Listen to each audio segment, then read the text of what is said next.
Para muitas pessoas, a concepção desse barco é algo totalmente errada. É uma concepção furada. Abram suas Bíblias, se vocês fizerem a gentileza, no livro de Hebreus capítulo 11. Vamos ler alguns versículos ali. Hebreus capítulo 11. Para ser bem sincero, eu vou ler apenas um versículo, que é o verso 7. Hebreus 11, verso 7 diz o seguinte: pela fé, Noé, quando avisado a respeito de coisas que ainda não se viam, movido por santo temor, construiu uma arca para salvar sua família. Por meio da fé, ele condenou o mundo e tornou-se herdeiro da justiça, que é segundo a fé. É uma passagem simples, mas fala que Noé, movido por um temor santo, quando avisado de coisas que ele ainda não via, aquele negócio da chuva e do blobar que eu mencionei ontem para vocês.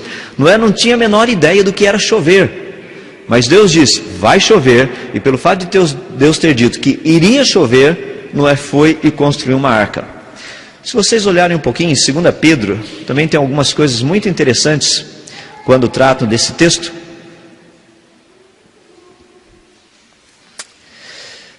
Só para vocês poderem ter uma ideia, o texto todo é de 2 Pedro, desculpe-me, capítulo 3. Abram suas Bíblias ali.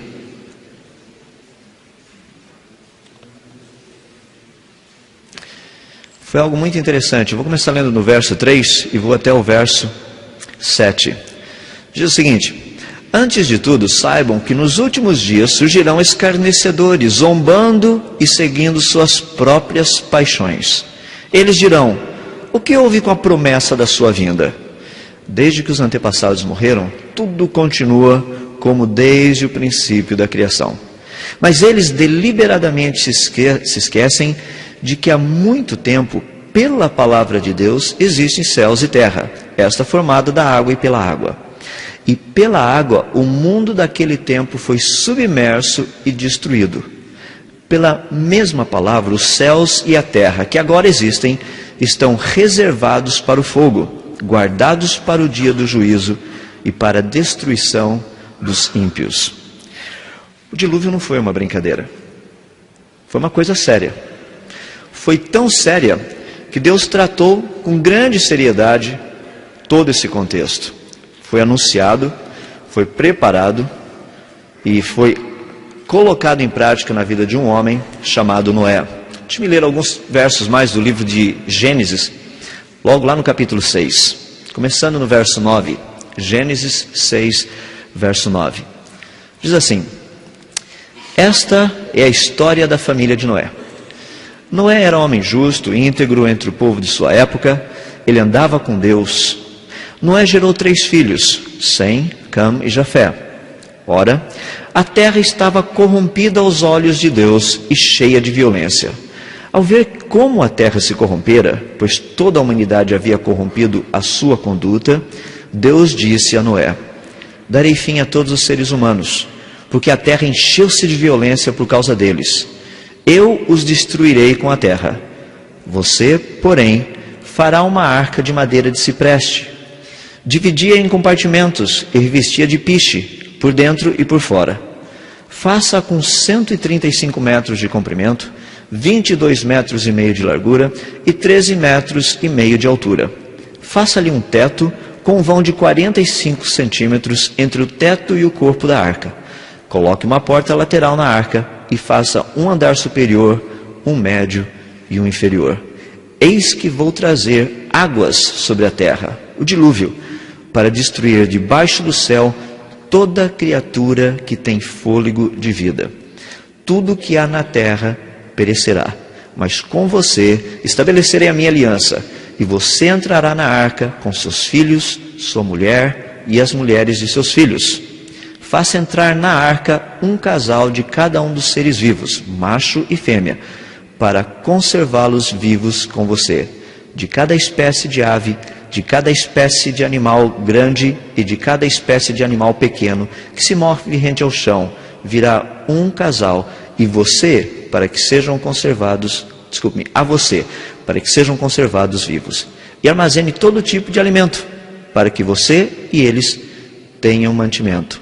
Noé fez tudo exatamente como Deus lhe tinha ordenado. Só um pouquinho da história, do comecinho da ideia da Arca de Noé. A história que nós vamos ver um pouquinho, observando a questão da própria arca, tem muito a ver no que diz respeito também a uma vida de vitória. É uma vida de execução, de planejamento, de projetos. Eu fico impressionado porque Deus pede a Noé para fazer algo muito interessante e grande. E a gente vai ver o quão grande era o negócio. Primeiro, deixa eu falar um pouquinho a respeito das pesquisas. Muita gente pergunta, e aí, a respeito da Arca de Noé, acharam a arca ou não? Onde é que ela está? Dá para pesquisar? O pessoal sabe o que tem? Todo esse tipo de coisa. Deixa-me dar algumas ideias básicas do que nós conhecemos até o presente momento. As montanhas do Ararat, principalmente a montanha principal que tem sido alvo de estudo, é uma montanha que fica nessa região que vocês estão vendo, no Oriente Médio. Mais precisamente naquilo que nós chamamos de região do Ararat. É chamado também de Reino Urartu, ou Ararat, como era conhecido antigamente. Urartu era o nome que era conhecido antigamente. Hoje, na geografia atual, a montanha do Ararat fica numa posição privilegiada. Por quê? Tem 4 países que dizem ser o dono dela. Você pode perceber quão amigo eles são, né? Uns são os turcos, outros os iraquianos, o pessoal da Armênia e o pessoal do Azerbaijão. Então todo o pessoal assim, muito amiguinho, eles gostam de explodir uns aos outros. Sabe aquele ditado que Deus nos manda que amassássemos uns aos outros? Praticamente essa é a dinâmica do pessoal. Ou seja, é uma região muito difícil de você conseguir acesso para pesquisa, politicamente falando. É um problema sério. Não é uma questão de chegar e falar assim, que legal, vou para lá pesquisar a arca. Tudo bem, você chega lá na montanha, o pessoal da Turquia fala, olha, espera aí, nós somos os donos da montanha. Você tem autorização? Eu falo, não, o pessoal lá do Iraque me deu autorização, mas eles não são o dono da montanha. Nós somos os donos da montanha. Então, se você consegue autorização, você tem que conseguir autorização dos 4 ao mesmo tempo. É mais ou menos como falar com Bin Laden e Companhia Limitada, falando, olha, me dá uma autorizaçãozinha, coisa desse jeito. É difícil. Então, o problema político é um deles. Não somente a questão do problema político, como o problema físico, ou seja, a própria montanha, o Ararat é um problema sério. Aqui vocês têm uma vista da montanha, da planície, tendo uma ideia do Monte Ararat. Naquele lado esquerdo de vocês estão vendo o Ararat maior. Um pouquinho aqui, uma vista do outro lado, também da montanha do Ararat. O Ararat não é uma montanha muito fácil, não. Muitas pessoas perguntam assim, nossa, mas se a arca parou nisso aí, como é que Noé desceu com a bicharada lá de cima? Não é fácil, Noé criou um tobogã, soltou a bicharada de cima, foi todo mundo escorregando até lá embaixo, é básico. A questão toda é que nós vamos estudar um pouquinho dessa montanha, para perceber que ela já passou por grandes transformações nesses últimos séculos, devido a terremoto e vulcanismo. A base da montanha não é vulcânica, o topo dela é. Significa que essa montanha nem sempre foi um vulcão. Hoje, o topo dela é de um vulcão. Nós nem sabemos ao certo se a arca não está totalmente soterrada embaixo da lava, ou o que pode ter acontecido por ali. Isso só para vocês terem uma ideia. Mas dá para ter uma visão por aqui da dificuldade de acesso a essa montanha. Quando nós olhamos um pouquinho, ali você tem o Ararat maior à sua esquerda, o menor à sua direita, e daí você tem uma vista de satélite.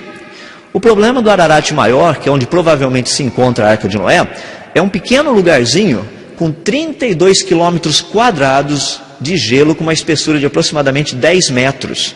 Ou seja, 10 metros de espessura. É quase que esse negócio todo aqui só de gelo. Imagina a arca lá embaixo, você tem que perfurar tudo isso daí. E você só tem 32 quilômetros quadrados para procurar o negócio. Ou seja, achar uma agulha no palheiro. Não é fácil. Um outro problema que nós temos é como chegar até lá. Por quê? A montanha, dá para você perceber, não é um lugar de tão fácil acesso hoje. Deixe-me deixar bem claro. O Monte Ararat já passou por várias mudanças no que diz respeito à sua geologia, ao seu aspecto físico. Já mudou na parte por questão de vulcão e por questão de terremoto. Então dá para ter uma ideia um pouquinho das dificuldades. No canto direito de vocês, dá para perceber, é uma parte praticamente voltada para o desfiladeiro Ahora, que é onde a maior parte das pessoas acredita que está a arca. Ou seja, dá uma olhadinha no carinha ali em cima e olha a altura da brincadeira. Então você tem um pouco de ideia a respeito do dilúvio, da montanha onde está a arca. Um pouquinho mais da vista dela, que é a lateral.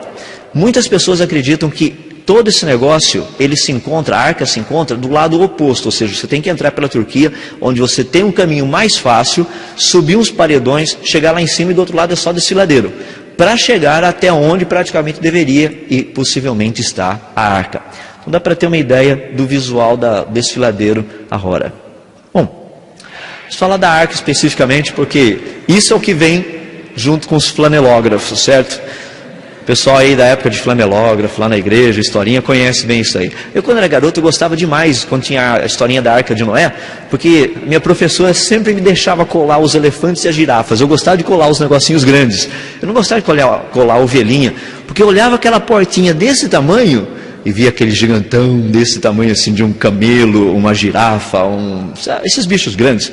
Sabe que nunca me deram, assim, no flanelógrafo, nem um desenho de por exemplo, um dinossauro. Só para você ver como as nossas igrejas são evolucionistas. Eles colocam os dinossauros na Idade da Pedra, assim, quer dizer, antes da Idade da Pedra, não tinha nenhum dinossauro na arca. Mas para mim era impressionante que essa ideia da arca é o que predomina a maior parte das pessoas até o dia de hoje. Ou seja, um barco. Dá para perceber aqui no desenho que tem um macaquinho lá em cima que é o único inteligente da turma, né? Ele está morrendo de dar risada vendo Noé tentando pegar o pica-pau, porque vamos ser bem sinceros, pica-pau na arca seria um problema. Imagina os buracos. Sem contar cupim, né? Cupim seria outro problema sério também na arca. Mas, deixando de lado essa ideia, vamos pensar um pouquinho a respeito da arca. Duas pessoas que são tidas como testemunhas oculares da arca de Noé, são os dois principais, a lista se estende a praticamente 7, mas esses são os dois principais. Um deles é esse senhor que vocês estão vendo do lado esquerdo de vocês, chamado George Hagopian. George Hagopian, ele foi um turco, nasceu ali na Turquia, foi criador e pastor de ovelhas a maior parte da sua vida, quer dizer, durante a sua infância, desculpe-me. E quando ele tinha, na fase de mais ou menos do ano de 1902 e 1904, devido a uma série de anos em que o verão foi extremamente quente, um grande derretimento de gelo, foi possível tanto a ele quanto ao tio dele subirem até onde estava a Arca de Noé. E ele diz ter visitado a arca, ter visto a arca. O desenho que vocês estão vendo aqui do lado é um desenho feito pela equipe do Dr. Alfred Lee, aquele senhor ali do lado direito na foto, que é um dos maiores pesquisadores da Arca de Noé que nós temos, mostrando o que foi que George Hagopian havia visto. O que é fascinante nisso é que alguns anos depois, um outro senhor, chamado Ed Davis, durante os anos da Segunda Guerra Mundial, o batalhão dele ficou na Turquia, no Irã, desculpe-me, no ano de 1943, ele diz ter também tido a oportunidade de subir até onde estava a Arca de Noé. E ele deu uma descrição do que ele viu. E a descrição dele é essa que vocês estão vendo na parte lateral. Ou seja, desculpe-me, um barco com 2 pedaços. Arca rachada, quebrada no meio. Nós sabemos que durante a década de 20 e a década de 30, vários grandes terremotos sacudiram a montanha do Ararat. É possível que num desses tenha partido a arca no meio. O que é fascinante é a descrição que esses 2 homens deram, até mesmo dos detalhes internos da arca. O que é fascinante é que esses 2 nunca se encontraram, nunca falaram um com o outro. E a quantidade, o nível de detalhes foi muito grande. Portanto, baseado na descrição dele, e outros também, que praticamente a descrição é a mesma, mas esses são os mais confiáveis, a arca seria algo praticamente como vocês estão vendo ali. Um caixote. Você fala, mas isso daí não se parece com um navio. É óbvio. Noé não tinha nenhum interesse em levar a bicharada para um passeio no Caribe, não era tour. Grand Tour pelo Caribe, Noé e seu zoológico flutuante, então vamos visitar o pessoal aí pelo mundo afora. Não era isso. Ele queria flutuar, só, única e exclusivamente. A arca tem uma dimensão muito interessante, como eu já mencionei para vocês, eu estou usando a NVI, e a NVI já traduz essa versão, as dimensões que nós temos. Originalmente, o que Deus propôs para Noé é que a arca teria 300 côvados de comprimento, 50 côvados de largura, 30 côvados de altura. Essa seria o tamanho da arca. Quando nós fazemos um estudo dos côvados antigos, aí você tem algumas ideias. Por exemplo, os babilônicos tinham um côvado de aproximadamente 50 centímetros. O côvado egípcio tinha um maior e um menor. O maior era quase 53 centímetros, o menor 45 centímetros. Tinha também o côvado hebreu. Maior, quase 52 centímetros, menor, praticamente 45 centímetros. Baseado nessas dimensões aqui, nós calculamos a dimensão básica da arca, que seria algo assim. Eu estou tomando o menor côvado. Seria aproximadamente 133 metros e meio de comprimento, um pouquinho mais de 22 metros de largura e um pouco mais de 13 metros de altura. E o barco seria algo como aquilo que vocês estão vendo. O alvo era flutuar, só isso. O que é fascinante, quando nós pegamos o tamanho da arca, vejam só, a arca tinha um volume de aproximadamente 41 mil metros cúbicos, peso bruto 14 mil toneladas, deslocamento 20 mil toneladas. Veja a proporção do ser humano com a arca, e a escala é real. Só para a gente ter uma ideia da arca como um todo. A gente tem uma ideia muito diferente da Arca de Noé, né? Parece que é um negocinho pequenininho lá, assim, um barquinho, que colocaram a bicharada dentro. Mas como é que vai se colocar toda essa bicharada lá dentro? Isso seria mais ou menos uma representação da Arca de Noé. Tamanho do negócio. O que é fascinante para a gente, agora eu gostaria de fazer algumas aplicações práticas. Nós estamos tratando muito de vida de vitória. Imagina Deus chegando para Noé e falando: Noé, eu vou mandar um dilúvio, portanto você vai construir uma arca. Noé devia ter falado consigo mesmo assim: eu já vi que eu vou ter que ir para a universidade, porque eu sou fazendeiro, meu negócio é arar terra, esse tipo de coisa. Noé entra na internet, começa a procurar cursos universitários, construção de arca, vai procurando, aí ele Arca 101, legal, esse é o curso que eu preciso, vou fazer um curso de como construir arca. Daí ele entrou na parte de cálculos estruturais, daí ele teve que fazer equações diferenciais também, todo esse negócio foi fazendo parte da... Não é interessante que muitas vezes a maior parte das pessoas tem uma tendência de falar assim: Noé foi construir a arca. Ah, é? Imagina os cálculos estruturais que Noé precisou fazer para construir essa arca. Dá uma olhadinha nessas vigas aqui, em cima da gente. Quantos de vocês ficam totalmente confortáveis em saber que o cara que calculou isso, simplesmente uns 5 ou 6 prédios que ele calculou já caíram? Você dá uma olhadinha e fala: não tem bem certeza não.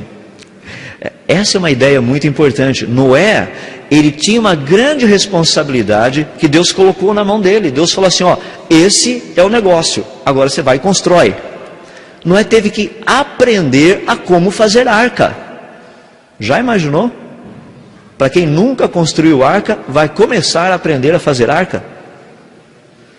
Acho que Noé começou fazendo barquinho de papel, né? Vamos ver como é que funciona o negócio. Montou uns barquinhos de papel, colocou na água, falou: parece que vai funcionar. Foi estudando.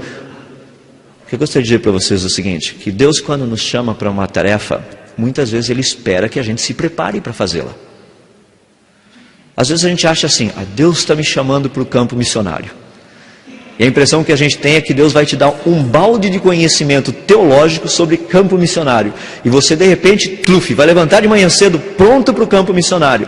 Ou Deus está me chamando para ser pastor. Você já acorda no outro dia falando em grego e hebraico. Não é bem desse jeito. Deus nos chama para nos prepararmos e para fazermos a coisa bem feita. O que eu fico impressionado, pensem comigo só por um instantinho. Já pensou Noé com a sua arca toda montada e construída, começa o dilúvio, de repente um dos filhos de Noé fala: "Ô pai, o senhor lembra daquilo?" Noé fala: esqueci, rapaz. O que vai acontecer? Pai, eu acho que o barco vai afundar, né, pai? Desse jeito, o senhor esqueceu de pôr aquilo.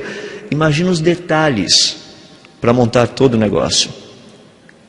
Tudo que precisava, tudo teve que ser pensado e bolado, esquematizado, calculado e tudo mais.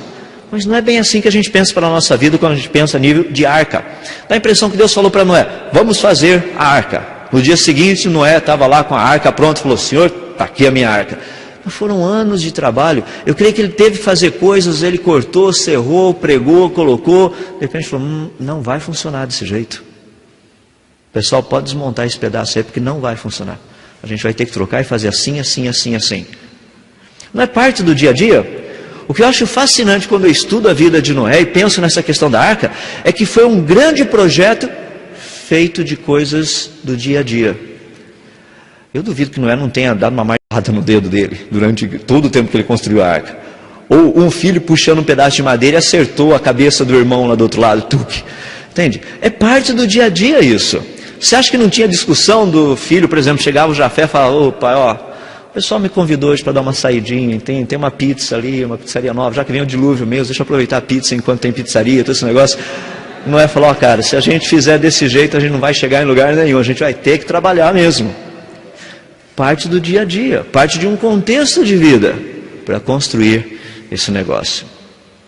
Só a nível de comparação, dei uma olhadinha no tamanho da arca.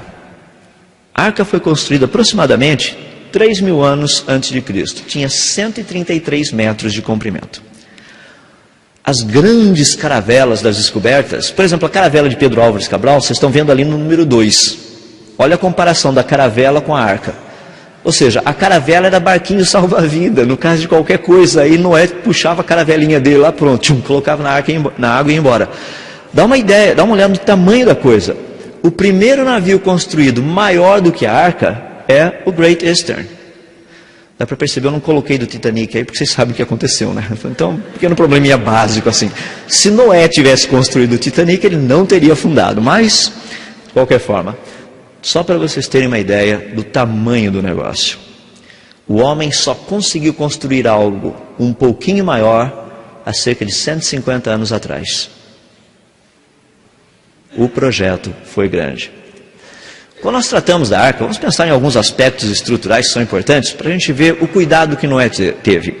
Praticamente que você tem aqui a arca toda, ali a parte de cima vocês estão vendo aquilo que a gente chama de uma abertura de aproximadamente 0,5 metro, a sua volta toda. Funcionava para iluminação e para respiração. A arca foi dividida praticamente em pisos, 3 pisos. Deus mandou colocar um superior, um no meio e um inferior. Algo que é muito interessante quando nós estudamos os detalhes que a Bíblia nos dá, e quando você olha esse negócio, dentro dos pisos haviam compartimentos, onde você colocaria os animais. Mas também há um detalhe muito interessante, que vai ser, é importante para a gente agora, para aquilo que eu falarei para vocês hoje à noite, que está relacionado com os 2 pisos inferiores. A Bíblia nos diz que as águas do dilúvio prevaleceram 15 côvados acima das montanhas mais altas. O que significa isso? Imagina aqui sendo o fundo, o topo das montanhas. A arca e a água estava aqui em cima. O tanto de água que tinha e a arca dentro da água, ou seja, você tem 15 côvados da arca dentro da água. A arca passava em qualquer lugar e não raspava no fundo. Significa que pelo menos 15 côvados da arca estavam abaixo do nível d'água. O que implica em que os 2 compartimentos inferiores estavam praticamente embaixo d'água. O que vai implicar o quê? Era escuro e frio. A água do oceano é fria. Na praia é quentinho, mas vai lá para o meio do oceano para você ver um negócio como é que é. É outra história ali. Uma temperatura média mais ou menos de uns 10 graus, dependendo do lugar, até inferior a isso. 12, alguns lugares, desculpem, 8, alguns lugares até 6 e 7 graus. Então, há uma conotação muito interessante de vermos os detalhes. Algo que é muito interessante é que a Bíblia nos fala do tipo de madeira que foi construída a arca. Nós não temos certeza que madeira é essa. No original, está ali, a palavra hebraica é gopher. Nós traduzimos isso aí como cipreste. Ali você tem uma ideia do que é o cipreste. O cipreste é um tipo de madeira extremamente resistente à água.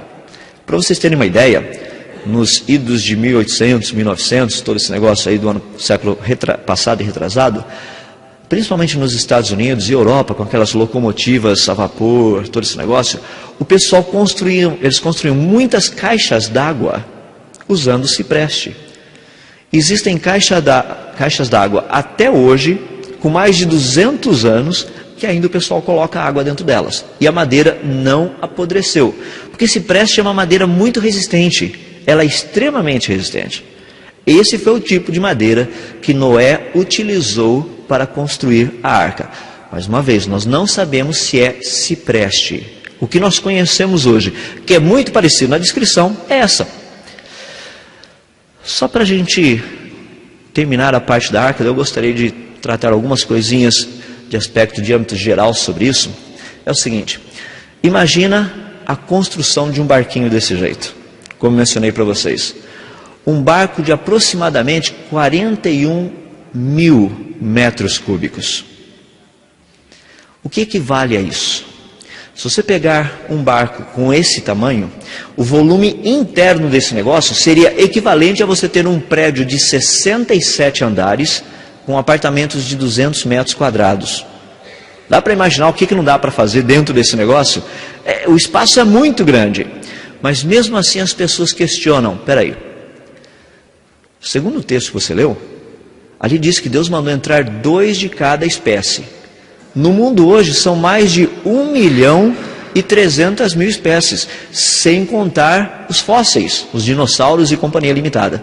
Ou seja, tem muita coisa para ser colocada ali dentro. É verdade.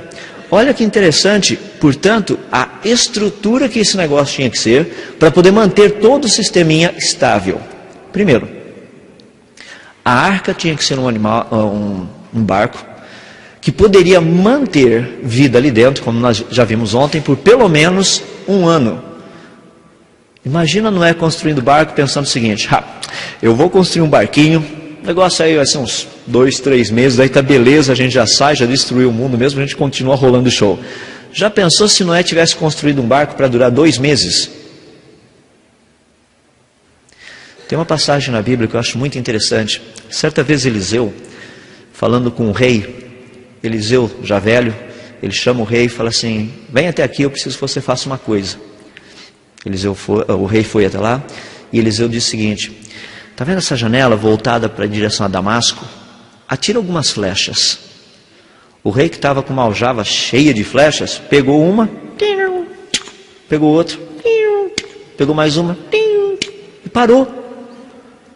Eliseu ficou tão triste, mas ficou tão irado também, falou: por que você parou? Por que você fez só isso? Se você tivesse lançado umas 6 ou 9, você teria destruído os nossos inimigos. Agora você, por ter lançado apenas 3, você terá apenas 3 vitórias contra eles. Imagina se Noé tivesse feito o trabalho pela lei do mínimo esforço e do menor tempo necessário. Noé era um homem sábio, ele não sabia quanto tempo a coisa ia durar. Deus não disse a ele quanto tempo iria durar. Ele fez o máximo que deu para fazer dentro daquele negócio. Em vez de pegar a roupa dele e só amontoar tudo, ele foi lá, enrolou, porque cabe mais quando você enrola, tudo dobradinho ali para pôr mais roupa. Negócio de comida, compactou, deixou secar, fez tudo assim, tipo dry, aquele negócio seco, né? Ou seja, uva passa, coisa assim. Foi empacotando e arrumando a coisa.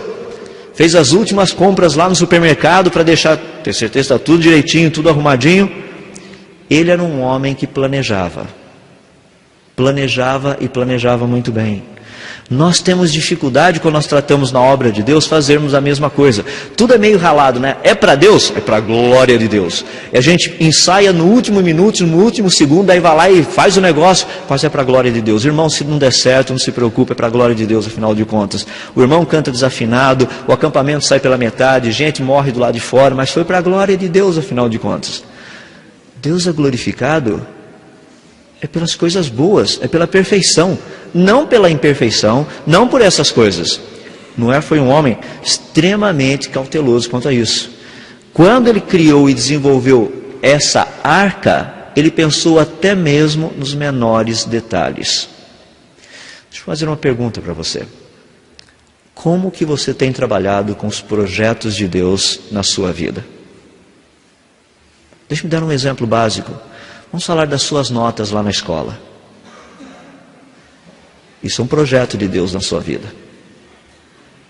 Como é que está indo o projeto? Passei de ano. Não é passar de ano. É fazer o projeto para o louvor da glória de Deus. É o que eu tenho dito para as pessoas. A gente tem uma vontade tão grande de evangelizar os nossos professores. Daí você chega lá para o seu professor e fala: professor, olha, o Jesus que eu conheço é 10. Teu professor fala: mas a tua nota é 5. Ou seja, se Jesus é 10 e o teu padrão de 10 é 5, então Jesus só vale 5. Há uma necessidade de termos um padrão como esse que Noé tinha. Noé quis fazer e fazer o melhor. Quando ele pegou esse projeto da arca para fazer, ele pegou para fazer uma arca. Ele não pegou para fazer um barquinho, ele fez um barco. E o barco foi tão bom que praticamente 4.000 anos depois a gente está procurando ainda pedaço do barco por aí. O barco está inteiro. Pelo que o relato dessas pessoas, imagina só. Pensa de uma forma bem prática agora, no contexto do que Noé precisou para construir esse barquinho. Deixa-me dar algumas partes básicas. Faça um cálculo bem simples, probleminha de física que eu gostaria de deixar para vocês. Peguem uma rolha, tá? Coloquem numa piscina, água perfeitamente estável, não tem onda, não tem nada, está paradinho. Daí você vai pegar essa rolha, você coloca na água, vai afundar essa rolha aproximadamente deixar 1/3 dela só fora, 2/3 dentro d'água. Quando você soltar a rolha, o que vai acontecer? A rolha vai ficar oscilando. Ótimo. Calcule as equações agora dessa oscilação. Você falou, espera aí, isso daí não é minha área. Noé teve que calcular isso. E Noé era fazendeiro. Eu chego para você e falo o seguinte, está vendo esse prédio aqui? Qual seria o esforço na junção das duas vigas ali em cima? Que força é essa que está acontecendo ali? Faça um cálculo de todo o sistema de momento torsor, de compressão das colunas. Você fala, mas isso aí não é minha área. Noé teve que fazer esses cálculos. O peso da madeira, já pensou? Noé começa a colocar madeira, a arca começa a empenar. Já pensou que legal? A arca, Noé dá uma olhadinha, a arca está toda meio assim, ó. Igual algumas paredes de casas que a gente vê por aí, né? Você dá uma olhadinha assim na parede e a parede parece assim que... Parece que foi uma cobra que fez. Porque o cara era fera, mas era uma cobra o cara que fez assim a parede, ficou tudo torto. Noé precisou cuidar desses detalhes, escolher madeira, ter padrão de qualidade. Não, essa madeira aqui não está boa, não. Aquela ali está legal. Essa pode pôr. Senão ele não iria conseguir construir uma arca que durasse todo o tempo que durou. Noé precisou trabalhar com as coisas do dia a dia, aprender. Eu creio que Noé e os seus 3 filhos, dado o tamanho da arca e um cálculo que eu fiz com o pessoal que faz construção por aí, trabalho com madeira e tudo mais, usando a tecnologia de hoje, para construir um negócio desse tamanho, 4 pessoas, eles demorariam pelo menos de 450 a 500 anos, com a tecnologia de hoje. Tá? Você sabe que o Brasil, quando completou 500 anos, nós construímos uma caravela. Eu recebo e-mail de português, amigos meus, até hoje, falando assim, se vocês precisarem de uma ajudinha para construir caravela, os portugueses sabem como fazê-lo. Eu fico assim pensando, puxa vida, a gente podia ter passado sem essa, né? Agora, o melhor da nossa engenharia fez uma caravela que não funciona. Noé teve um barco daquele tamanho para construir. Nós cremos que Noé também se utilizou de mão de obra especializada. Por que não? Contratar gente para trabalhar lá. Mas para você contratar gente, você precisa ter dinheiro para pagar o pessoal de volta. Noé tinha que ser um homem extremamente disciplinado em termos de finanças, em termos de organização, de estrutura, como fazer todo esse negócio e montar a coisa. Eu estou vendo que a chuva não está querendo ir embora não, né? Então vou continuar falando mais do dilúvio, já que não vai parar mesmo. Então só para você ter uma ideia, há uma necessidade de entendermos que o projeto de Noé, que Deus trouxe para a vida dele, foi um projeto muito grande. Um projeto que envolvia ele colocar toda a sua capacidade mental, intelectual, sua vontade, suas emoções em cima daquele negócio. E sabe o que é pior? Para se preparar para algo que ele ainda não conhecia. O que Deus pede para a gente, coisas que a gente conhece. Deus fala, olha, eu quero isso da sua vida. Normalmente tem outras pessoas que já fazem aquilo. Então você está consciente do que Deus está pedindo. Fala, que legal, então dá para avaliar e tudo mais. O que você já fez, como é que é, assim, então a pessoa te avisa, te informa, tudo isso acontece. Mas Noé, imagina Deus falando para Noé, Noé, eu vou fazer chover. Hoje a gente sabe que é chuva. Noé não sabia. Esse foi um dos pontos mais importantes que eu vejo dessa vida de vitória desse homem chamado Noé, que pegou um projeto que Deus tinha dado para ele, abraçou esse projeto e disse: eu vou fazer o melhor que tem para fazer. Tanto é que ele fez um barco que durou mais de 4.000 anos, e feito de madeira. Essa é a vida de um homem chamado Noé. Isso é um barco que esse homem construiu. Meu desafio final para vocês, dentro daquilo que Deus tem nos dado, daquilo que Deus tem colocado na sua vida, como você tem feito? Qual a qualidade? Se o negócio tivesse que ficar mais uma semana, mais um mês, iria durar? Ou você já fez com data de validade? Não, o negócio é o seguinte, só vale para 10 dias após, entende? Imagina Noé termina a arca dele, plunk, prega uma plaquinha válido para 60 dias após o dilúvio. O negócio tinha que ser por um tempo indeterminado. Ele não sabia quanto tempo ele iria ficar naquela situação. E ele fez aquilo que Deus havia pedido. Se preparou. Tudo que ele pôde fazer, ele fez. E eu termino com o meu último exemplo. Noé recebeu de Deus a informação do tamanho da coisa.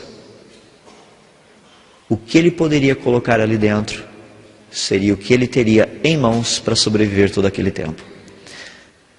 Deus não disse para Noé que teria alguns pontos de reabastecimento durante o percurso. Deus falou: coloca tudo que você precisa aí dentro da arca, tudo. Muitas vezes nós falamos assim: Senhor, mas eu não tenho nada. Deus pergunta: o que você tem em mãos? É isso que eu te dei. Imagina Noé conversando com Moisés. Eu às vezes gosto de fazer essas comparações, porque depois chegam os dois lá no céu, né? Aquele bate-papo entre um e outro. Noé deve chegar para Moisés e falar: rapaz, eu fiquei tão impressionado, você com aquela varinha lá me detonou o Egito, me conta essa história aí, como é que dá para vencer uma nação inteira com uma varinha daquele tamanho lá? Eu achei que você, tipo Kung Fu, né? Aquele negócio. Não foi nada disso, só peguei minha varinha lá, precisa ver o que Deus fez, eu batia lá no mar e pronto, tchuf, o mar abriu, afogou um exército inteiro lá dentro. Mas falar: esse negócio de afogar eu conheço bem, falta ficar sossegado, eu sei como é que funciona. Vamos contar das outras coisas. E eu penso Moisés falando: mas Noé, cara, como é que você conseguiu fazer aquilo? Como é que você acreditou que Deus ia fazer? Eu pelo menos tinha um povo, eu sabia do povo lá, mas quando Deus falou para você que ia chover, não tinha nada de chuva na tua época, cara. Como é que era aquele negócio de... O que você fez, afinal de contas? Como é que você construiu aquele negócio daquele tamanho? Eu estava habituado lá com pirâmide, pedra, esses negócios assim, mas você construiu um barco. Se você olhar a vida desses homens e começar a pensar nas conversas deles, você perceber que todos eles tinham um padrão, foram homens de vitória. Eles usaram aquilo que Deus tinha colocado na mão deles, usaram de uma forma extremamente eficiente e fizeram o melhor daquilo que Deus tinha dado. Eles não se contentaram simplesmente em ir para o quarto e falar: vou orar até que Deus me dê uma revelação. Eles foram para a faculdade, se inscreveram em cursos, aprenderam a como fazer. Deuteronômio 29, 29. As coisas encobertas pertencem ao Senhor nosso Deus. As reveladas pertencem a nós e aos nossos filhos, para que cumpramos as palavras desta lei. Tem muita gente chamando coisa não revelada, coisa que Deus já revelou. É simplesmente uma questão de ignorância. Deus se chama para uma vida de vitórias. Independente de onde você veio, independente da época da vida que você está, você tem uma oportunidade de pegar e fazer bem feito. Vamos orar? Senhor nosso Deus, nós somos gratos a Ti pela vida de Noé, pelo fato dele ter se disposto diante de Ti, ter acreditado naquilo que nós não víamos, que ele não via, hoje nós vemos. E ele, por santo temor, fez, construiu, como diz a Tua palavra, aparelhou uma arca para a salvação da sua família e dos animais. Como nós somos gratos a Ti pelo exemplo de Noé, um homem fiel ao Senhor, fiel à Tua palavra, fiel e consistente em todas as coisas que ele fazia. Somos tão gratos a Ti, ó Deus, porque o Senhor é Deus que nos chama para uma vida de vitória e o Senhor nos dá o exemplo de Noé. Pedimos para que aquelas coisas que nós temos em nossas mãos hoje, nós venhamos a utilizá-las para o louvor da Tua glória. Possamos ser sábios em administrar o tempo que temos, os recursos que temos e as oportunidades que o Senhor tem nos dado. Concede a cada um aqui a visão correta de quem o Senhor é e daquilo que o Senhor nos pede para fazer. Assim nós oramos pedindo e fazemos humildemente no nome de Jesus. Amém.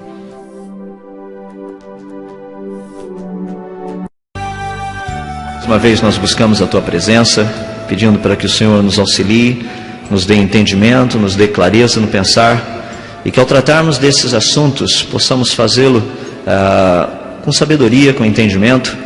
Pedimos ao Senhor, a Deus, para que as aplicações práticas dessas coisas todas que temos visto, possam se manter na nossa mente. Ajuda-nos a pensarmos na vida de Noé, o homem que ele foi, aquilo que ele fez, o quanto que ele influenciou a vida dos seus filhos, da sua família e, um ponto de vista maior ainda, a humanidade toda.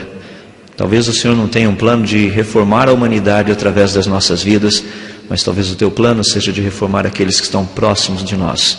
Ajuda-nos, portanto, a Deus, a entendermos todas essas coisas. Nós pedimos assim no nome de Jesus. Amém. Abram suas Bíblias no livro de Gênesis, mais uma vez. Eu gostaria de ler alguns versículos, de Gênesis, no que diz respeito a essa história toda dos animais na arca. Porque isso é uma confusão. As pessoas fazem mais confusão sobre os animais dentro da arca do que qualquer coisa. Então vamos ver alguns versículos do livro de Gênesis, capítulo 7, começando no verso 6.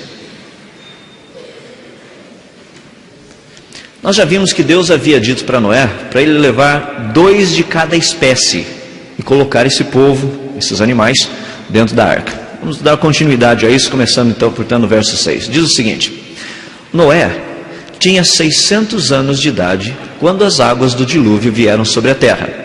Noé, seus filhos, sua mulher e as mulheres de seus filhos entraram na arca por causa das águas do dilúvio. Casais de animais grandes, puros e impuros, de aves e de todos os animais pequenos que se movem rente ao chão, vieram a Noé e entraram na arca, como Deus tinha ordenado a Noé. E depois dos 7 dias, as águas do dilúvio vieram sobre a terra. No dia em que Noé completou 600 anos, 1 mês e 17 dias, neste mesmo dia, todas as fontes das grandes profundezas jorraram, e as comportas do céu se abriram, e a chuva caiu sobre a terra 40 dias e 40 noites. Naquele mesmo dia, Noé e seus filhos, Sem, Cam e Jafé, com sua mulher e com as mulheres de seus filhos, entraram na arca. Com eles entraram todos os animais de acordo com as suas espécies, todos os animais selvagens, todos os rebanhos domésticos, todos os demais seres vivos que se movem rente ao chão, e todas as criaturas que têm asas, todas as aves e todos os outros animais que voam. Casais de todas as criaturas que tinham fôlego de vida vieram a Noé e entraram na arca. Os animais que entraram foram um macho e uma fêmea de cada ser vivo, conforme Deus ordenara a Noé. Então o Senhor fechou a porta.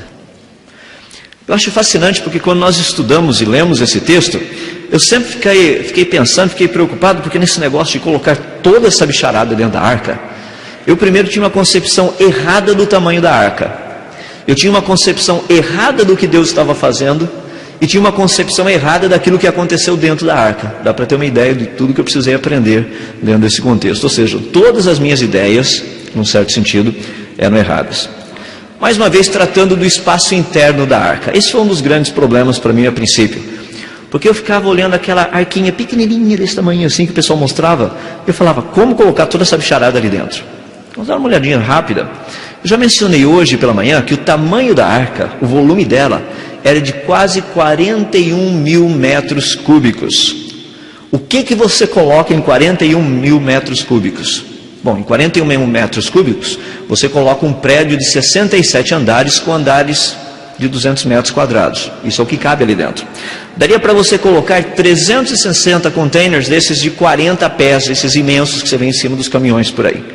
Daria também para você colocar 3.400 jaulas de 12 metros cúbicos. E se por um acaso Noé ficasse sem emprego, daria para ele levar quase 4.000 corsas, esses carrinhos, corsinhas por aí, de um lugar para outro. Era muito espaço dentro da arca. Mas o que é fascinante é que se você pegar a maior parte dos animais, tem mais ou menos o tamanho de uma ovelha. Daria para nós colocarmos aproximadamente 120.000 animais do tamanho de uma ovelha dentro da arca. E não todo mundo empacotado. Tranquilo. Então há uma concepção às vezes errada daquilo que nós conseguiríamos colocar dentro da arca. A Bíblia nos diz o seguinte: de tudo o que vive, de toda a carne, 2 de cada espécie, macho e fêmea, farás entrar na arca, para os conservares vivos contigo. Das aves, segundo as suas espécies, do gado, segundo as suas espécies, de todo réptil da terra, segundo as suas espécies, 2 de cada espécie, e olha a expressão, virão a ti, para os conservares com vida. A Bíblia tem alguns pequenos detalhes que a gente esquece à medida que a gente vai lendo. Deixa eu tratar um pouquinho do que vem depois, para juntar as duas partes. Deus disse mais: de todo animal limpo, levarás contigo 7 pares, o macho e a sua fêmea.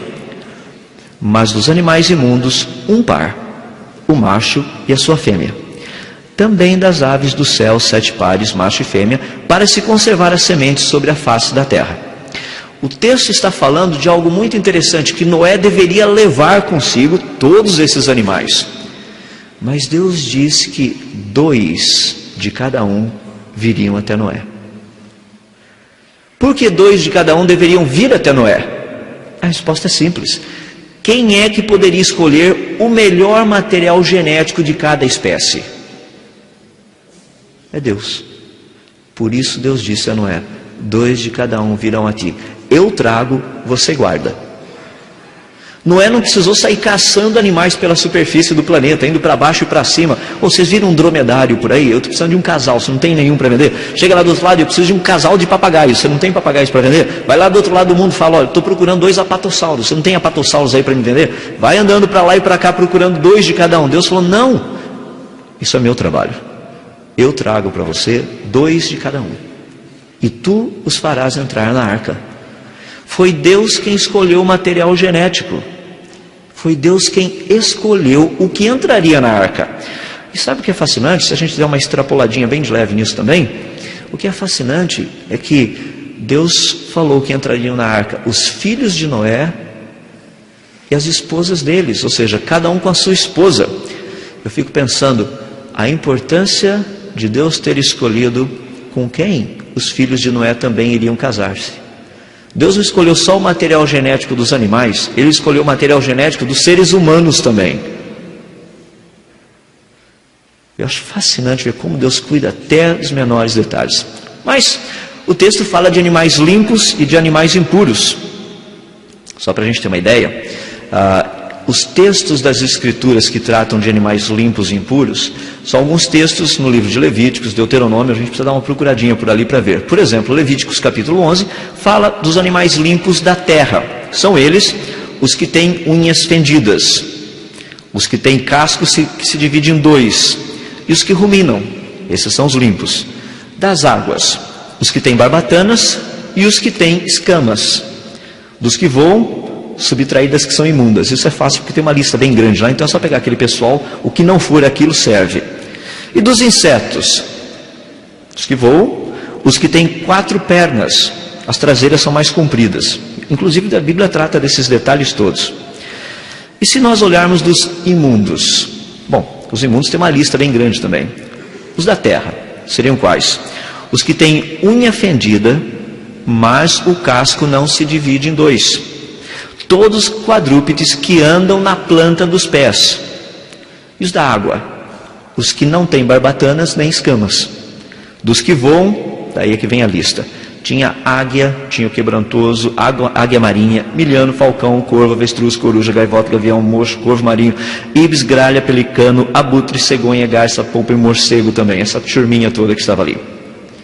Agora você fala: peraí, então desses daqui é só para levar um casal. dos outros são 7. Poxa vida, já não tinha espaço para toda essa molecada, agora tem que levar 7 dos outros. Deus tem um plano e Deus tem um propósito a nível de procriação de todos esses negócios depois. O que Deus está interessado é fazer um trabalho específico. Por isso que Deus entra em grandes detalhes, em muitos detalhes. Vejam só, tem na nossa listinha de animais imundos um grupinho que normalmente a gente não gosta de olhar muito, que é chamado os enxames de criaturas.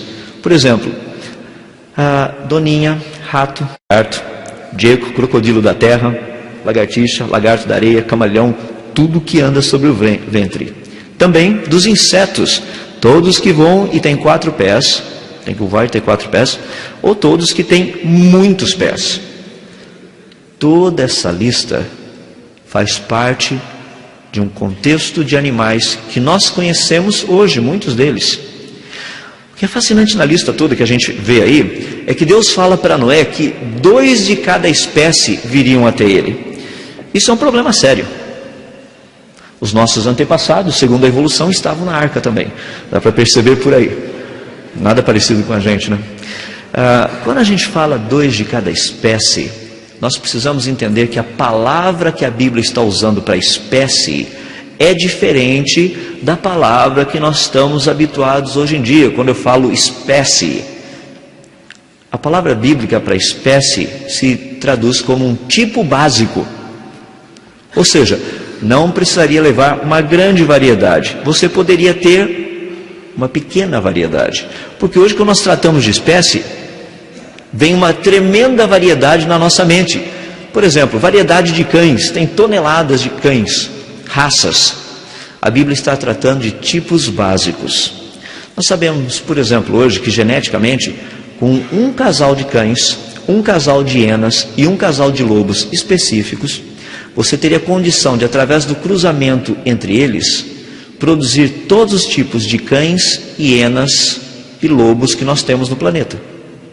Ou seja, você não precisaria levar um poodle, um rottweiler, um pastor alemão, um chihuahua, todo esse negócio. Isso daí são apenas o quê? Variações de um tipo básico. Isso limita o número de animais que você teria dentro da arca. Só para deixar o conceito bem claro, pega, por exemplo, o urso das cavernas. Ele é conhecido como urso spelaus. Se a gente fizer uma classificação, ali vocês estão vendo a palavra espécie. A espécie, esse tipo de urso, é chamado Ursus spelaus. Essa é a espécie dele. Mas não é essa terminologia que a Bíblia nos dá. Praticamente nós estaremos tratando da questão mais embaixo um pouquinho, que é o gênero dele. Ou talvez até mesmo a família, ou seja, o tipão dos ursidos. Bom, dentro desse contexto, é importante nós entendermos uma área de estudo que é muito relevante dentro da área de ciências e que não é muito conhecida na biologia atual. É uma proposta que foi feita por um biólogo americano há mais de 120 anos atrás, que é a proposta de Frank L. Marsh. A proposta dele foi a seguinte, que nós deveríamos classificar os animais de acordo com a sua capacidade de combinação genética. Esse negócio que é conhecido como baraminologia. Por exemplo, os seres humanos ali fazem parte de um baramim. Você percebe na questão dos cães, os cães fazem parte, nós temos 2 baramins ali. No caso dos elefantes, você tem mais um baramim. Ou seja, grupos que têm condição de se cruzar. Isso aí seria um baramim. Os problemas que nós temos com isso é que quando nós olhamos de toda essa montoeirada de animais que estariam na arca, uma das coisas que muito me impressiona é o que as pessoas colocam hoje em dia. Eles chegam e falam assim, imagina Noé colocando 1.300.000 espécies dentro da arca. Não, peraí, vamos sentar e vamos conversar sobre isso. Primeiro, desse 1.300.000 espécies existentes no planeta, cerca de aproximadamente 1 milhão delas está relacionada com peixes e insetos. 2 coisas que você não precisaria ter na arca.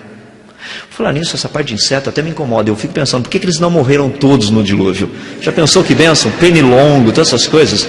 Eu tenho até uma teoria. Eu acho que no inferno vai ter pernilongo e seres humanos voando em volta deles assim, só para atormentá-los, porque é o tipo de bicho que, de qualquer forma, não entraram na arca e não morreram no dilúvio.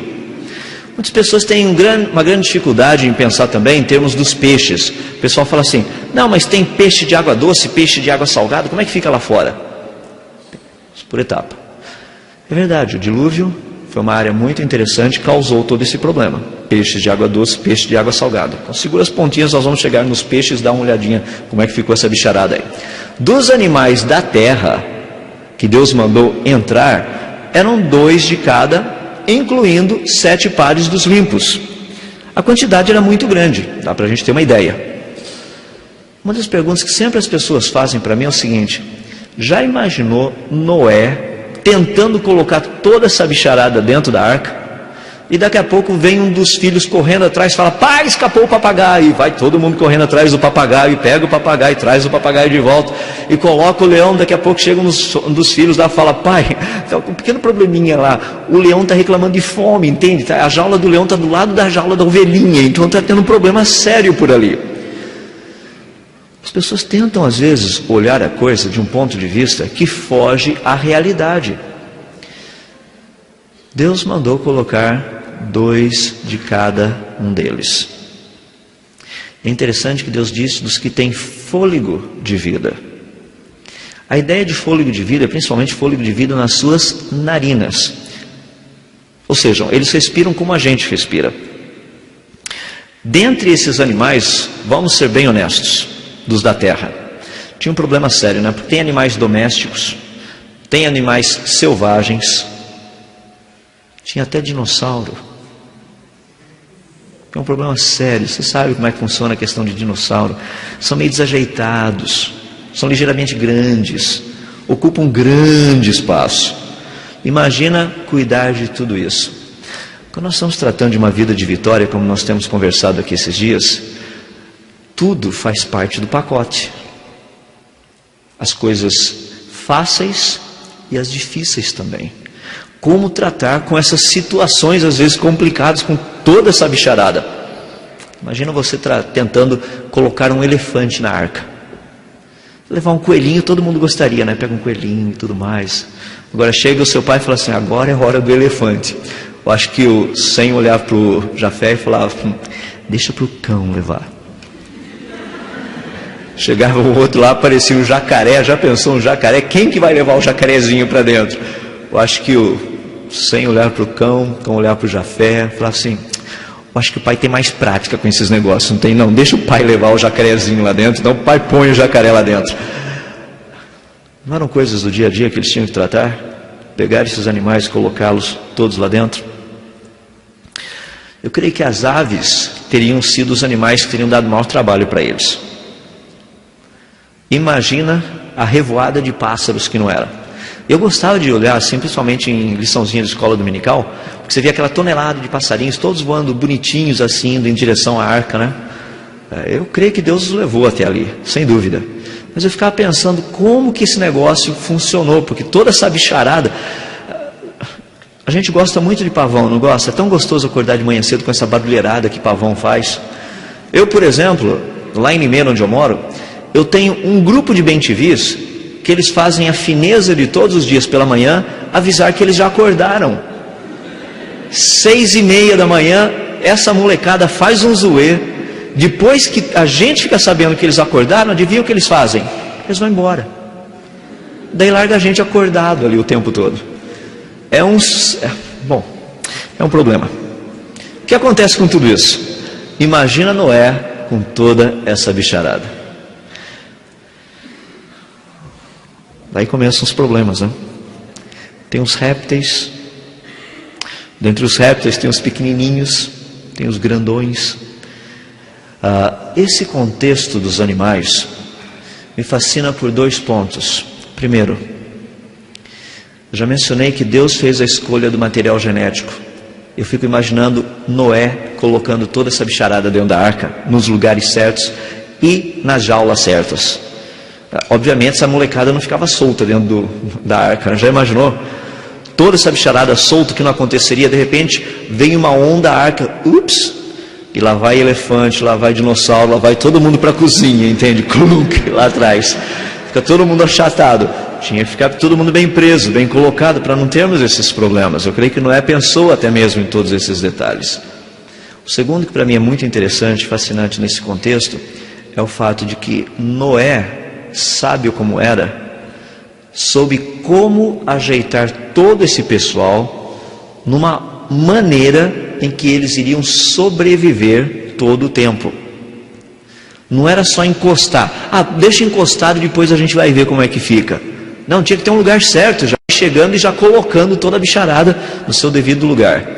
Uma das coisas que eu já pensei e repensei até hoje, eu gostaria demais que alguém descobrisse a arca para ver a parte interna dela, especificamente, seria para a gente saber dos detalhes, como é que Noé pôde ter uma ideia de quantos animais iriam entrar na arca.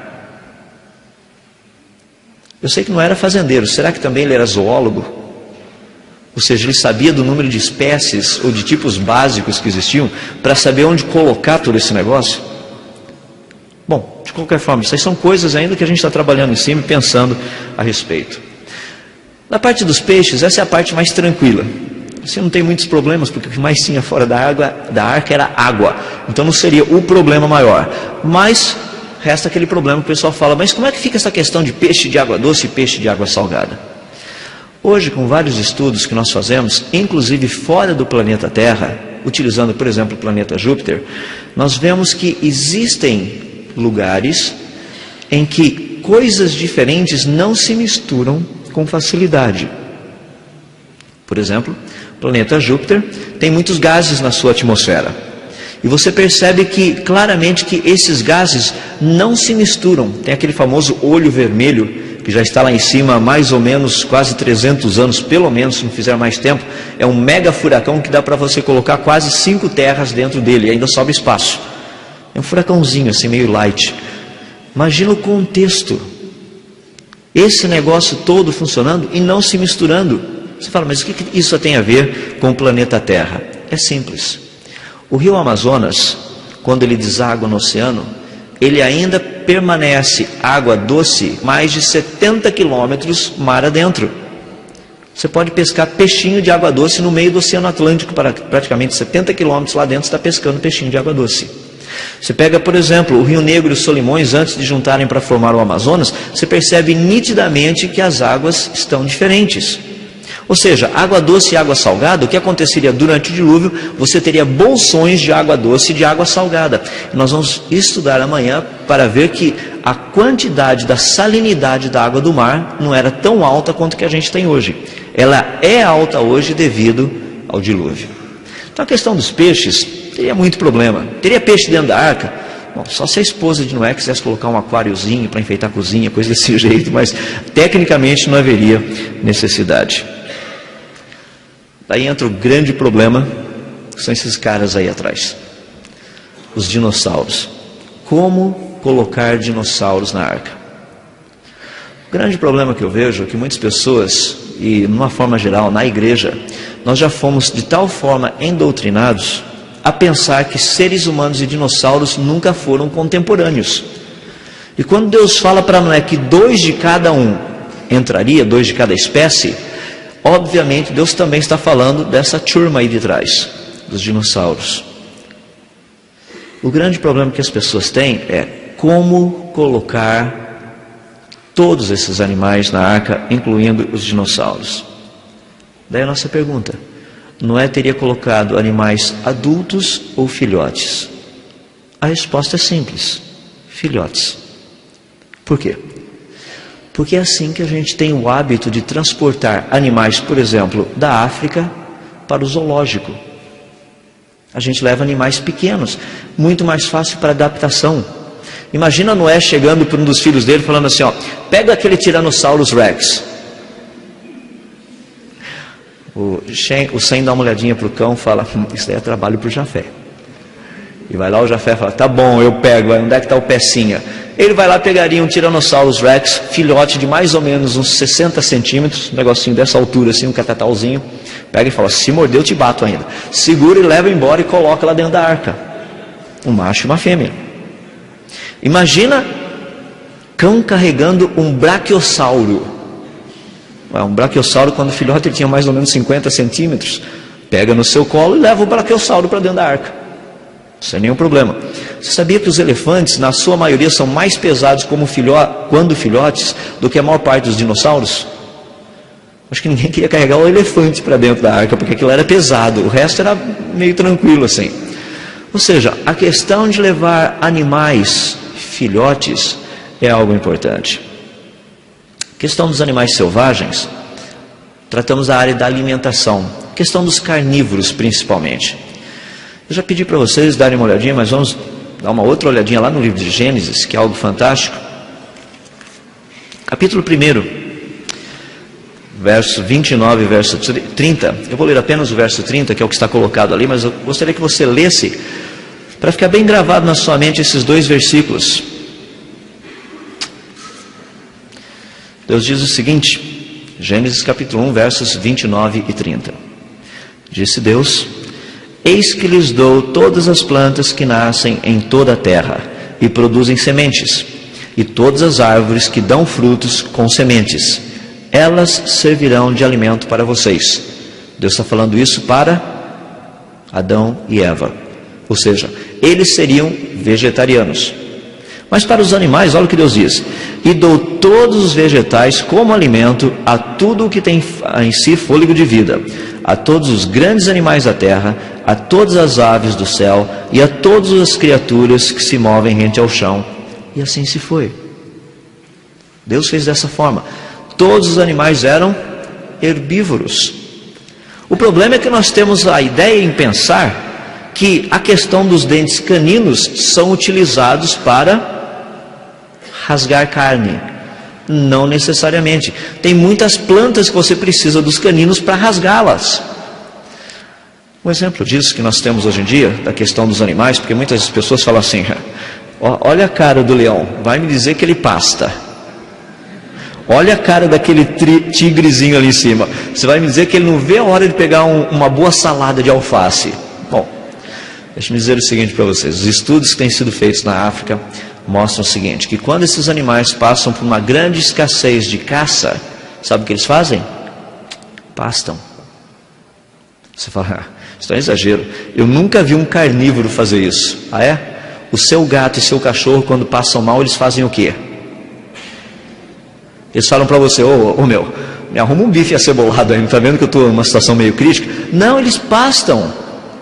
Eles comem grama. Para quê? Para estabilização do sistema. Parece estranho, né? Mas é assim que a coisa funciona.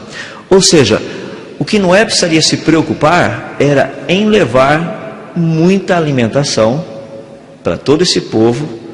E essa alimentação seria o quê? Não tinha que ter freezer na arca, eu posso te garantir. Guardar, por exemplo, pedaços de camelos para os tiranossauros, pedacinhos de não sei... Não. Tudo que Noé precisaria levar era simplesmente comida, no sentido de vegetais, capim, esse tipo de coisa. O que é fascinante nisso é que eu fico pensando o trabalho que não deve ter dado para preparar todo esse negócio. Imagina 371 dias na arca. Imagina você preparando 371 refeições para a sua família, sem contar a comida dos animais. Bom, a comida dos animais era mais tranquilo, não precisa ter uma variedade. Mas imagina você na arca comendo a mesma coisa por 371 dias. Seria um problema sério. Uma questão importante, já estamos terminando, a parte dos animais na arca. Muitas pessoas ficam pensando o seguinte: deve ter sido um grande problema, mesmo levando filhotes na arca. Filhotes que eu digo, não estou me referindo a recém-nascidos, tá? Mas aqueles que já se alimentam normalmente, por si mesmos. Ou seja, imagina todo esse pessoal dentro da arca. Você fala, devia ser um cheirinho insuportável lá dentro. Imagina morar dentro de um barco desse tamanho por 371 dias, com tudo fechado. Só tinha aquela janelinha lá em cima. Vamos dar uma olhadinha e considerar algumas coisas a respeito disso. Primeiro, A Bíblia nos diz que Deus falou para Noé construir a arca com 3 divisões, 3 pisos, e para colocar compartimentos, ou seja, divisões dentro desses pisos, no sentido de ter o quê? Local para colocar os animais. O que é interessante é que quando nós lemos hoje, eu mencionei que a arca prevaleceu, ou seja, as águas do dilúvio prevaleceram 15 côvados acima das montanhas mais altas. Isso implica que praticamente os 2 pisos inferiores da arca estavam abaixo do nível da água. Você fala, mas o que tem isso a ver? Tem muita coisa a ver. Por quê? Porque ali embaixo estaria frio e escuro. Quando a coisa fica frio e escuro, acontece que a gente vai vendo por assim, sabe? O pessoal começa a entrar em estágio de hibernação e torpor. A gente acha que é calor humano, né? O pessoal vem encostando assim do lado da gente, fala que legal, acho que o povo é tão carinhoso. Carinhoso nada, é sono mesmo. O povo está quase dormindo ali, pode acordar, dá uma chacoalhada, falei, está na hora de acordar, presta atenção na palestra aí. O que aconteceria com os animais? Animais com uma temperatura fria, do local escuro, dentro dos animais que nós conhecemos, animais da terra, praticamente eles passariam por estágios de hibernação. As aves, geralmente, por estágios de torpor.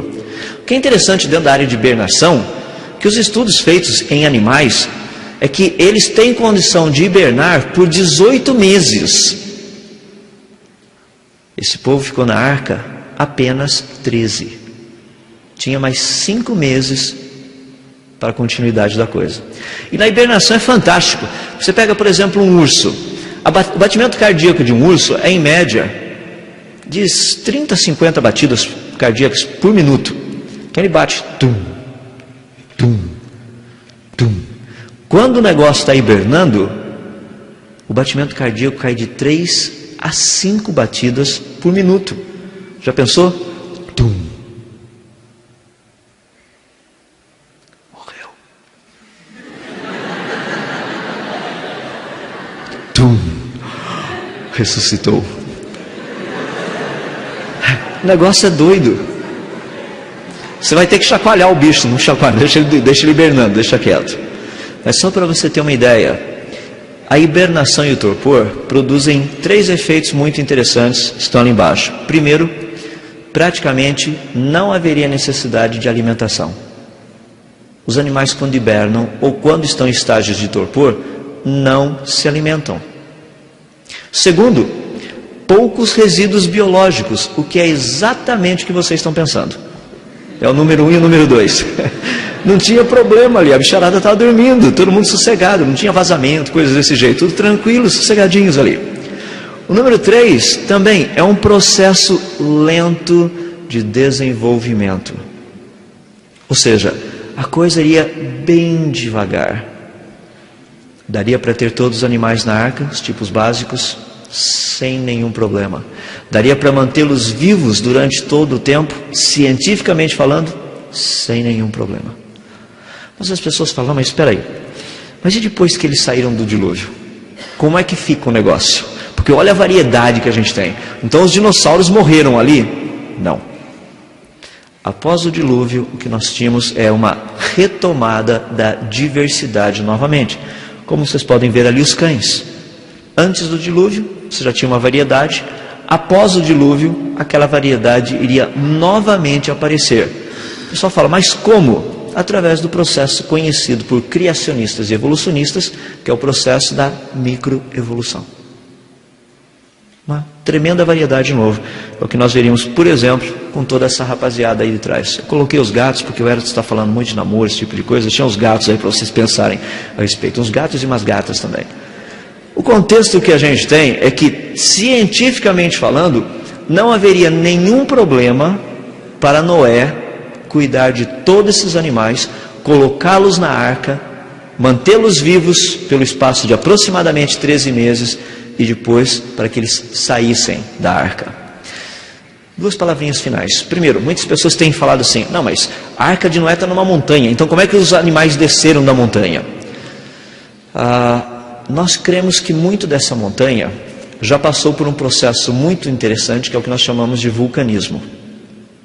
O que teria mudado radicalmente a sua estrutura. Ou seja, a arca não está no topo do Ararat. A arca encontra-se da metade para baixo. E o pessoal fala, mas então por que não sobe? É só metade? É que para chegar nessa metade você tem que dar a volta pelo outro lado. Você tem que subir um lado inteiro, chegar lá em cima e descer do outro lado, metade da montanha ainda, para chegar aonde a arca se encontra, segundo os relatos que nós temos. Na época, o posicionamento da arca era algo tranquilo para descer. Não seria um problema sério. Simplesmente deixa esses animais saindo dali. Um outro negócio que é interessante a respeito disso, que muitas pessoas fazem uma confusão muito grande, é justamente a respeito de como esses animais sobreviveriam. Eu não creio que a princípio eles já saíram correndo e foram embora. Dê uma olhadinha aqui interessante em Gênesis capítulo 9.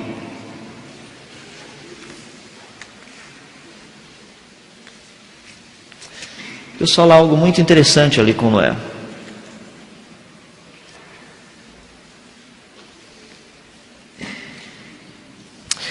Deus trata de uma forma bem específica, dizendo o seguinte para Noé. Verso 1. Deus abençoou Noé e seus filhos, dizendo-lhes: sejam férteis, multipliquem-se e encham a terra. Todos os animais da terra tremerão de medo diante de vocês. Os animais selvagens, as aves do céu, as criaturas que se movem rente ao chão, e os peixes do mar.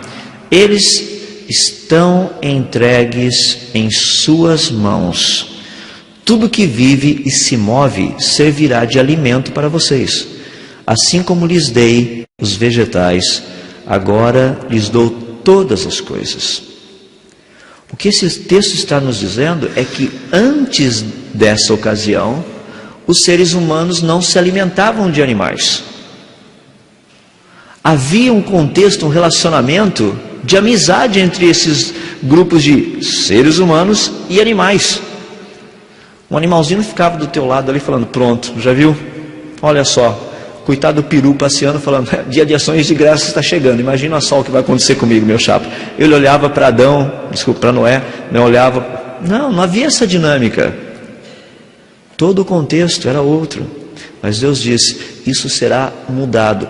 Portanto, os animais, quando saíram da arca, a princípio, eles ainda mantinham aquele relacionamento estreito que a Bíblia nos diz no princípio, que era um relacionamento sem temor, sem medo.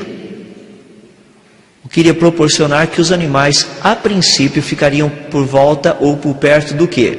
Da onde estava a arca de Noé e da sua família.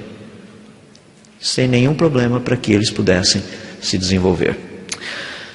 Mas só uns pequenos coisinhas que a gente trata. E eu gostaria de dar uma lição prática para vocês, que é a seguinte: Noé planejou tudo com antecedência.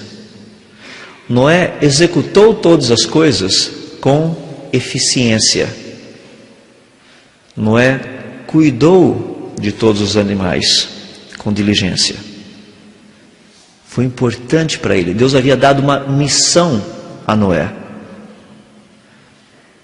Só por questão de pensamento. Se não fosse o cuidado de Noé, olhe ao seu redor a nível de animais, nenhum deles estaria presente. Dá para imaginar o tamanho e a proporção do trabalho que foi o trabalho de Noé?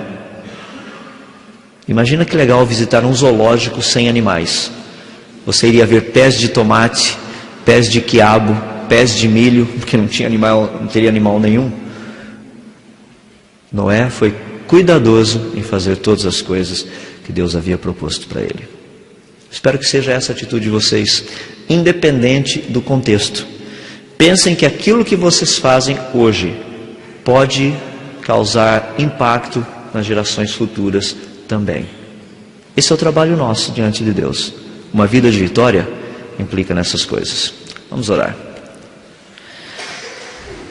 Mais uma vez, Pai, nós somos tão gratos a Ti por todo esse contexto que nós vemos do Teu servo Noé, o cuidado que ele teve. Mas também nós te damos graças pelo cuidado que o Senhor teve em escolher todo o material genético que iria entrar na arca, o material genético que iria se reprocriar depois do dilúvio, produzindo essa variedade, essa beleza de vida que nós temos hoje. Quando nós temos a oportunidade de visitar lugares e ver animais exóticos, coisas diferentes, nós nos impressionamos com a beleza da tua criação. Mas nada disso teria sido possível se não fosse a obediência de um homem. E que se ele tivesse a obediência de um homem, tendo feito um trabalho bem feito como ele fez. Pedimos a Deus para que nas nossas vidas possamos fazer as coisas da mesma forma que Noé fez. Para que na verdade seja uma vida de uma vitória que permeie séculos e séculos depois da nossa partida desse mundo, como é o caso de Noé. Hoje nós desfrutamos da bênção, da beleza da criação. Vermos os animais, essa beleza de tantas formas de vidas diferentes que o Senhor criou, que foram preservadas através da obediência de um homem. Nós te damos graças pela vida dele, pela lição que nós aprendemos com Noé. Ajuda-nos a sermos como ele foi. Assim nós oramos pedindo essas coisas e o fazemos humildemente no nome de Jesus. Amém.